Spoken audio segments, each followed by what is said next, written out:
하나님, 오늘 아침 주의 인도함을 받아 다시 주님 앞에 나와 찬송하며 기도하며 하나님의 말씀을 읽으며 또 하나님의 말씀을 상고하면서 이렇게 귀하고 복되게 이 하루를 시작하게 하시는 그 크신 은혜와 사랑을 진심으로 감사드립니다. 잠들었을 때도 지켜주시고 또 우리가 넘어질 때도 일으켜주시고 우리가 병들었을 때 주께서 우리를 병을 이길 수 있도록 그런 은근함을 주셔서 오늘도 이렇게 주님 앞에 나올 수 있게 하셨으며 우리가 또한 게을러질 때에도 주께서 강하게 우리를 재촉해 주셔서 주님 앞에 나와 규례를 따라 오늘도 찬송하게 하시오니 진심으로 감사합니다. 많은 심과 걱정이 우리를 짓누르고 있지만은 오늘도 이렇게 자유한 가운데 찬송할 수 있게 하심을 감사합니다. 이렇게 흔들리는 세대의 전쟁, 지진과 재난, 말세를 고하는 이 많은 환난 속에서도 우리를 지켜주시고 보호하시는 중에 이렇게 주님 앞에 나와 새벽에 기도하며 또 하루를 시작하게 하시는 것 진심으로 감사드립니다. 저희는 아무것도 모르고 살아가고 있습니다. 또 안들 속수무책입니다. 이 거센 파도 앞에 우리는 초라하기 짝이 없습니다. 하나님이여 힘주시고 능력 주셔서 용기를 주시고 지혜를 주시고 담력을 주시고 항상 솔로몬의 지혜도 주시고 다니엘과 같은 용기도 주시옵소서. 하나님 다윗과 같은 충성된 마음도 주시옵소서. 항상 밝은 마음으로 오늘도 주를 찬양하며 주를 섬기게 하옵소서. 보다 멀리 갈 수 있고 보다 영원한 세계를 지향하면서 오늘의 잡다한 힘을 넉넉히 쉽게 풀어나갈 수 있게 하여 주시옵소서. 자비하신 주여, 오늘도 하나님의 말씀이 바르게 권세 있게 전하시고 또 땅끝까지 들려지게 하옵소서. 복음 전파를 위해서 힘쓰는 주의 일꾼들, 그 어디서 수고하든지 그 진실한 마음을 가시고 우러주시는 큰 축복을 더하시며 또 교회를 섬길 때마다 늘 기쁨과 감사와 감격이 있게 하시고 오직 주님을 사랑하는 마음으로 주님 보시기에 합당한 그런 거룩한 그릇으로 쓰여지게 하여 주시옵소서. 작은 일에 충성을 다함으로써 주께서 큰 일을 맡기신 그런 큰 덤으로 오는 복도 함께 누리게 하여 주시옵소서. 원하옵는 것은 오늘도 저희 교회의 은총사, 교회된 본분을 다할 수 있도록 모든 은총을 더해 주시옵소서. 이 나라를 하나님의 말씀 위에 세워주시고 공의와 진리와 사랑이 충만한 나라가 되게 하옵소서. 지도자들의 마음을 움직여 주시고 백성의 마음을 주여 정결케 하여 주시옵소서. 사치와 방당과 끝없는 욕심과 시기 질투 이 모든 것으로부터 다 벗어나서 조용한 가운데 화평을 이룰 수 있게 하옵소서. 원하오니 이 민족이 주 앞에 정직히 행할 수 있게 하옵소서. 간절히 바라옵는 것은 저 북녘 땅에도 은총을 다 가난과 억압과 고통에서 건져주시고 오늘도 지하에서 울부짖는 성도들의 간절한 기도를 들어주시며 우리가 해 무엇이고 맡기신 바를 잘 감당케 하옵소서. 주여 위대한 역사가 조용하게 이루어지게 하시고 이 일을 능히 감당할 수 있는 모든 은사를 더해 주시옵소서. 자비하신 주여, 주께서 크고 위대한 능력을 오늘도 더해 주시옵소서. 해외에 있든지 여행 중에 있든지 군문에 나가 있는 젊은이들, 공부하는 자녀들 어디에 있든지 다 눈동자와 같이 성실하게 주에서 성장하고 장차 이 나라 이 교리를 위해서 크게 쓰여지는 주의 일꾼들 되게 하여 주시옵소서. 주의 이름으로 모이며 주의 이름으로 귀한 자녀 가르치는 수양회에 하나님 함께 계시고 오늘도 하나님의 귀한 뜻이 조용하게 저희 교회를 통해서 또 그 어린이들 나타나 주시옵소서. 병중에 있는 자와 슬픔을 당한 가정에 큰 위로를 더해 주시옵소서. 이 날이 주의 음성을 들으며 좋은 소식을 듣는 아름답고 귀한 날이 되게 하옵소서. 주 예수 그리스도의 이름으로 기도드립니다. 아멘. 하나님의 말씀 계속해서 우리 마가복음 3장을 보도록 하겠습니다. 마가복음 3장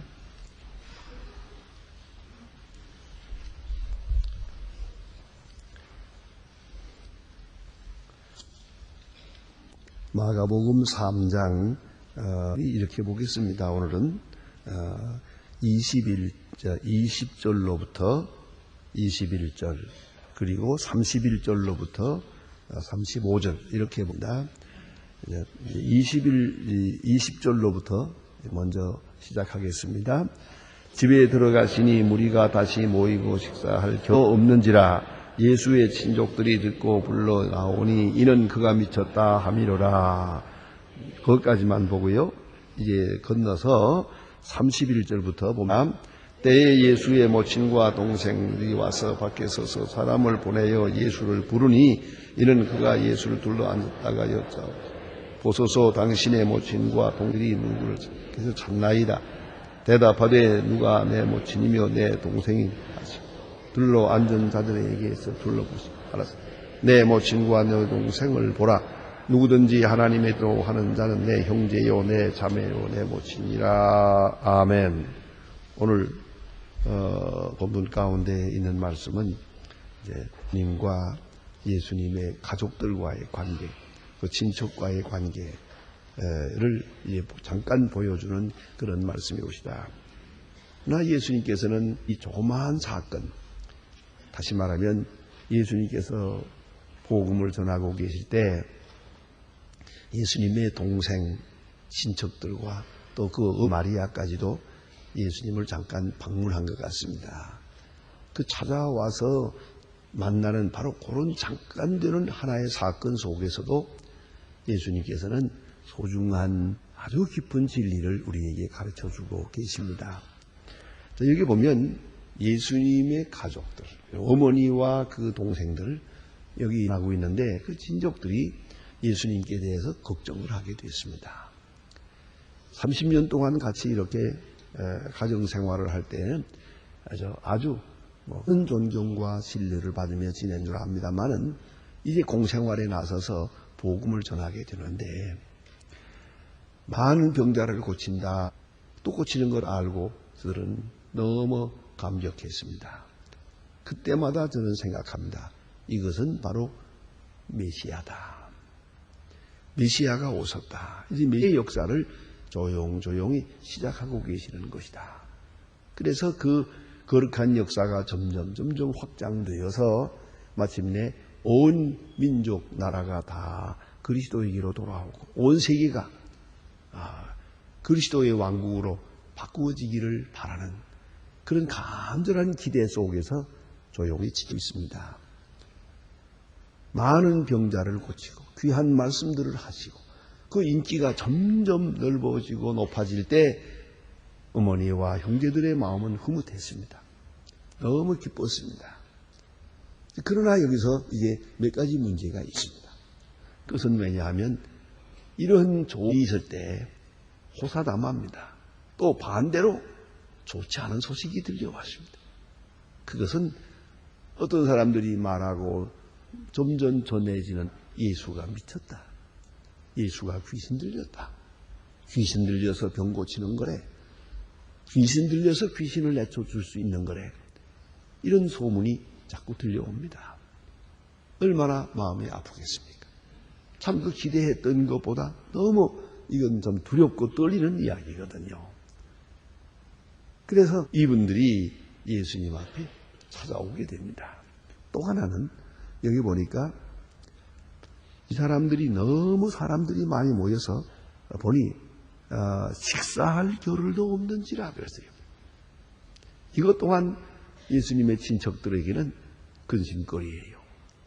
아니 앞으로 크게 하셔야 되고 온 나라를 다스려야 될 그분이 지금 식사할 겨를도 없이 저렇게 새벽부터 밤까지 환자를 돌보고 이렇게 되면은 앞으로 어떻게 될 것인가? 이게 아닌데, 이래서는 안 되는데. 해서 모름지기 만나서 좀 몸을 보면서 쉬엄쉬엄 하라고 그러고 당부하고 싶었는지도 모릅니다. 어쨌든 예수님이 너무 피곤하게 지낸다는 거, 너무 분주하게 지낸다는 그 사실이 그 형제들에게 안쓰러웠어요. 마음이 아주 괴로운 일이었어요. 게다가 귀신 들렸다 하는 소리가 들려옵니다. 그들은 이걸 확인하고 싶었어요. 그러면 이러한 이야기 속에 또 하나 감추어진 것이 있어요. 그것은 뭐냐면 요한복음 1장 5절에 보면요, 이런 말이 있습니다. 예수님께서 절기가 돼서 예루살렘으로 올라가야 될 그 시간에 올라가지 않고 잠깐 있었습니다. 예수님의 형제들이 예수를 재촉합니다. 예루살렘에 올라가라고. 많은 사람 앞에 나타나기를 좋아하면서 왜 이런 시골에 묻혀 있냐고. 이긴데 많은 사람 모이는 이때 예루살렘에 올라가야지 하고 그렇게 재촉하고 등을 미는 걸 볼 수가 있어요. 그럼 왜 그랬을 것 같습니다. 그럼 빨리 왕이 되세요. 그런 말이죠. 그 능력과 그 권세와 그 인기와 그렇다면 빨리 왕이 되세요. 그렇게 사람 와놓고 하나님 말씀 가르치고 그러지만 말고 빨리 예루살렘에 올라가서 인기를 얻어서 왕이 되세요. 그런 말씀이에요. 그런 욕구가 있어요. 정치적 욕망이 있고요. 그 뒤에 하나 더 있다면 빨리 당신이 출세해야 우리도 한몫 볼 거 아닙니까? 그런 생각도 뒤따랐던 것 같이 보여집니다. 이것이 바로 제자들의 마음이었고 예수님의 형제들의 그런 기대감이었던 것 같습니다. 자, 이제 문제가 여기 있습니다. 마음으로 예수님을 찾아온 거예요. 이 형제들이라도 예수를 믿지 않았다. 왜? 그들은 능력을 믿었어요. 메시아도 믿었어요. 왜 믿지 않았다는 말을 했느냐? 십자가를 몰랐어요. 십자가의 고통을 부인하고 십자가를 통해서 이루어지는 것인데 이 생각을 하지 못하고 그저 그 인기와 그 능력과 그 많은 사람들로부터 환영을 받아서 지지를 받아가지고 그대로 유대나라 왕이 되기를 바랬다. 예수님의 그 깊은 뜻을 이해하지 못했어요. 예수님이 지금 십자가로 가고요. 십자가를 지시고 부활하시고 그리고 만왕의 왕이 되시는데 이런 과정을 전혀 이해하지 못하고 이걸 지금 만유하고 있는 것이죠. 그런 가운데에서 지금 걱정이 된 거예요. 이건 값싼 소위 가족 간의 끈끈이 좀 이룹시다. 내 아들이 저렇게 피곤해서는 안 되는데 많은 사람으로부터 오해를 받는가 보다. 귀신 들렸다고 소문이 나니 이러느냐. 궁금하기도 하고 답답하기도 하고 어떻게 돼서 이런 말을 듣게 됐나? 정말 귀신 들렸나? 아니면 어떻게 돼서 이런 말까지 이런 아주 좋지 않은 소문을 듣게 됐나? 여러 가지 생각을 가지고 예수님을 만나러 와서 면회를 청하게 됩니다. 바로 이런 순간입니다. 그에 예수님께서 하시는 말씀입니다. 누가 내 형제요 자매냐 말씀합니다. 주변에 있는 앞에 있는 사람들을 다 돌아보시면서 하시는 말씀입니다. 예? 누가 내 모친이며 형제냐 내 동생이냐 동생들을 보라. 누구든지 하나님의 뜻대로 하는 자가 내 형제요 남매요 내 모친이라 하고 여기서 귀중한 말씀을 하십니다. 보세요. 소위 친척이라는 게 뭡니까? 가족이라는 것. 우리는 여러 가지 면에서 그 하나됨의 유대를 가지고 있습니다. 먼저는 흔히 말하는 핏줄기라고 하는 겁니다. 그 몸에서 태어났다는 것.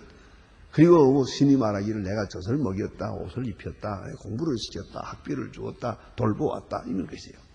이런 것들은 다 그런 킨십이래. 그 친척됨에 그것이 육체적 관계입니다. 육체적 관계로 혈연 관계로 인해서 묶어진 하나의 그 끈입니다. 그러나 그것만 가지고는 안 됩니다. 생각이 같아야 됩니다. 빗줄기가 같다는 것만 가지고 됩니까? 그보다 훨씬 더 중요한 것이 생각이 같아야죠. 같은 생각을 할 수 있어야 되죠. 그런데 생각이 다르면 동상이몽입니다. 한평생 같이 살아도 남남입니다. 그렇지 않습니까? 언제 한번 마음 편안하게 자기 하고 싶은 말을 다 할 수 있고 또 저쪽에 하는 말을 다 들을 수 있고 또 듣고 싶고 그래야 되는데 다 끊어지고 말이 통하지 않습니다. 그리고 서로 무슨 말을 했다 하면 꼭 반대로 나옵니다. 서로가 여기서 검다면 여기서 시다면 여기는 검거든요. 이렇게 살아간다면 한 집에서 평생을 산다. 그게 무슨 소용이 있습니까? 이게 친척이고 가족입니까? 그건 가족이라고 볼 수가 없어요. 그래서 흔히 말하는 대로 왼수라고 그러잖아요. 그 결혼 한 70, 80대 노인들이 그 텔레비에 나왔는데 그 좀 웃기는 그런 재미모 같은 그런 시간인데 이런 당신들처럼 이렇게 50년 동안을 같이 산 이런 관계를 할아버지 할머니처럼 이렇게 오랫동안 산 관계를 그 무슨 관계라고 말합니까? 하고 이 수수께끼처럼 물었어요. 이 아나운서가 기대한 것은 뭐냐면은 선생분 그걸 기대했어요. 그 넉자를 기대하고 이제 물으니까 이런 관계를 뭐라고 하십니까? 하니까 왼수 그러더라고요. 그러니까 아니 또 좀 가깝게 말하기 위해서 이 두자가 아니고 넉자로 말해주세요. 청생연분 요걸 기대하고 물었더니 그다음에 평생 원수 그러더라고요. 자, 이게 어떻게 이게 가정입니까? 그러니까 육체적으로는 가정이고 물리적으로는 생활을 같이 하지만 생각이 같질 않아요. 그 사상이 같질 않아요. 뜻이 같질 않아요. 그 가정이 아니죠. 같이 사는 거지. 이걸 동숙자라고 합니다. 가정은 아니고 동숙자다 이거예요. 뭐 해 못해서 그렇고 또 법이 그러니까 그렇고 제도가 그러니까 그렇고 아니 그것도 편하니까 그렇고 그 사는 거죠. 그러나 이것을 가정이라고 할 수는 없어요. 그러면 세 번째 중요한 것이 뭐냐면 신앙이 같아야 돼요. 같은 하나님께 기도하고 같이 예배하고 같이 찬송하고 같은 몸을 가질 때만 가정이에요. 그래서 우리 가정 교회 가운데 그런 분들 많이 있어요. 아주 많이 있는데 전에 아주 열렬하게 결혼했어요. 그러나 그렇게 뭐 별로 재미가 없었어요. 한 20년을 같이 살았지만 이걸 살아야 되나 말아야 되나 어쨌든 살긴 살았어요. 그런데 이제 예수를 믿게 됐어요. 예수를 믿고 또 새벽 기도회에도 같이 나오고 이렇게 좀 깊은 신앙생활에 들어가 보니까 이렇게 좋을 수가 없어요. 이때 하는 말입니다. 지난날에 산 것이 억울하다요. 전에도 예수 믿고서 살았다면 얼마나 좋았을 거를 그 많은 세월 다 보내고 이제 와서 이제서 하나가 된다. 이 하나됨이라고 하는 것은 몸으로 하나 되고 정신으로 하나 되고 사상으로 하나 되고 믿음으로 하나가 돼야 돼요. 그래서 사랑이라는 것은 서로 마주보는 것이 아니다. 같은 방향을 보는 것이다. 그런 유명한 말이 있어요. 서로 마주보고 I love you, you love me 한다고 사랑이 아니에요. 싹이 같아야죠. 같은 방향을 봐야죠. 같은 목적을 가져야죠. 같은 가치관을 가져야죠. 그렇지 않습니까? 같은 가치관 갖지 못한 아무래도 하나가 될 수가 없어요. 그래 오늘 예수님 말씀이 내 모친이요 내 친척이라고 찾아왔다는데 참 내 모친이 누구고 내 친척이야. 육체로서는 내 어머니 될 수도 있고 이 혈연 관계로서는 내 동생일 수도 있지만 내 마음의 뜻을 이해 못하는 건 내 형제가 아니에요. 그런 말이에요. 내 마음의 깊은 뜻을 이해해야죠. 이걸 이해가 없단 말이에요. 그리고 내가 무엇을 위해서 사는지 내 목적을 이해하지 못하고 내와 같은 목적을 가지지 못한 사람이라면 그건 내 형제가 될 수가 없죠. 나는 십자가를 향해 가고 있는데 내 동생들은 왕이 되기만 바라고 있잖아요. 재상이 되기만 바라고 있단 말이에요. 권력을 얻기를, 나를 통해서 권기를 바라고 있어요. 그것이 어떻게 내 친척이고 내 동생이 될 수가 있느냐는 거죠. 우리가 깊이 생각해야 됩니다. 그 의미에서 육체적으로 하나 되고 정신적으로 하나 되고 그리고 영적으로 신앙 하나가 될 때만이 비로소 부부예요. 비로소 한 가정일 수 있다 하는 것을 우리가 생각하게 됩니다. 그런 귀한 말씀을 오늘 또 잠깐 되는 사록에서 예수님은 말씀하고 계십니다. 예수님의 친척들이 예수를 찾아간 이유, 성경에는 없어요. 그러나 충분히 알만하지 않습니까? 왜 찾아갔냐고요? 귀신 들렸다는 소문이 들렸으니까 찾아갔지. 걱정이 돼서. 가끔 보면 그런 경우가 많아요. 걱정, 그 값싼 걱정을 많이 하지요. 나는 걱정 중에 제일 사람들이 듣기 싫어하는 걱정이 뭔지 아십니까? 노처녀가 누구를 만났을 때 아이고 아직도 못 갔구만 어떡하지 동정하는 거. 노처녀 시집 못 간 동정하는 그래 동정했다고 뭐 시집 보내줄 거예요? 왜 쓸데없는 얘기해서 괴롭히는 거예요? 노처녀 만나거든 그러세요. 혼자 살면 어떠냐? 그거 괜찮다. 그냥 살아라. 그러지. 그걸 놓고서 아이고 어떡하지 늙은 호박은 삶아 먹기나 하지 저거 어떡하노. 그래? 그러면 이거 어떡하라는 얘기예요 이거. 그거 제일 싫어하더라고요. 도대체 이거 값싸서 만나기를 싫어요. 사람 만나기가 싫대요.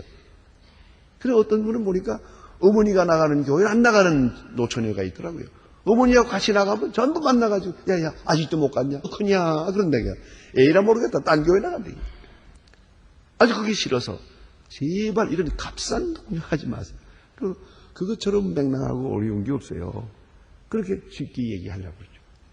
그리고 남 아픈 사람 보고 아이고 아파서 어떡하지? 그러러 끝나고 안 아픕니까? 그것도 같으면 잊어버리게 해줘야죠. 제가 제일 싫어하는 말이 그래요. 저녁에 집에 돌아갈 때 하루 종일 일하고 들어가면 피곤해 보일 건 당연하지. 그러면 피곤해 보이면은 오히려 분위기를 바꿔줘서 피곤하지 않게 느끼게 해줘야지. 어디 아파요? 나 그거 제일 싫어해요. 그러면 벼락이 떨어져요. 그냥. 피곤해요? 그럼 저녁에 오는 사람이 피곤하지 안 피곤한가? 그런 말이라는 게 참, 그 어쩌라는 얘기예요, 그러면. 영어로 말할까요? So what? 그렇잖아요. 그러니 어쩌라는 얘기예요.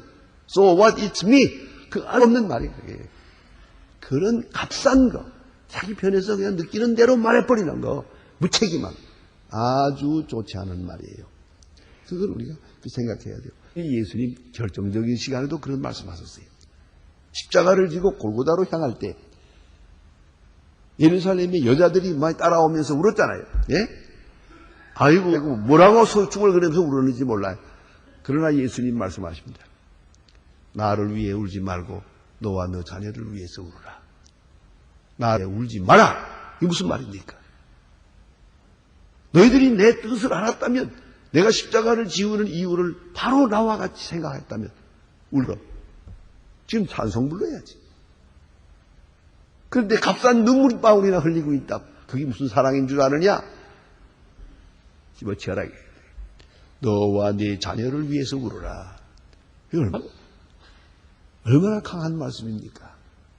우리 감상의 사로 앞에서는 안 돼요. 오늘 이 예수님의 친척들, 이 마리아와 이 동생들이 감상으로 나오는 거예요. 감상 뒤에는 아주 이상한 욕심이 있어요. 이 아들, 이 동생이, 이 형님이 출세 바라는 마음. 그래서 덕을 보려고 하는 마음들이 여기다 있거든. 이 모든 것을 아시는 예수님이 하시는 말씀이에요. 누가 내 모두 누가 내 친척이냐? 친척이 누구냐? 이건 한 마음을 가진 사람이에요. 한 뜻을 가진 사람이에요. 그리고 한 뜻으로 하는 사람이에요. 그리고 함께 고난을 당하는 사람이에요. 함께 고난을 당하는 사람. 예수님이 십자가를 진다면 나도 십자가를 해야지. 뭐 예수님은 십자가를 대신 지겠다고 경거망동할 필요는 없어요. 예수님이 고난을 당했으면 나도 함께 같은 모양으로 고난할 것이죠. 예수님이 침묵했으면 나도 침묵할 것이죠. 예수님과 같은 뜻을 가졌을 때 그가 예수님의 친척이요, 동생이요 예수님의 친구가 될 것이에요. 그래서 하나님의 뜻대로 하는 자, 하나님의 뜻만을 생각한 사람, 하나님의 뜻을 잘 이해하고 받아들이고 소화한 사람, 그리고 하나님의 뜻에 따라서 생활하는 사람, 실천하는 사람. 다시 말하면 나와 같이, 예수님 말씀은 나와 같이 하는 사람, 그 사람만이 진정한 의미에서의 내 친척이요 내 친구가 될 것이라. 하나님의 뜻대로 행하는 자라야 내 친척이 될 것이다. 기도하십시다.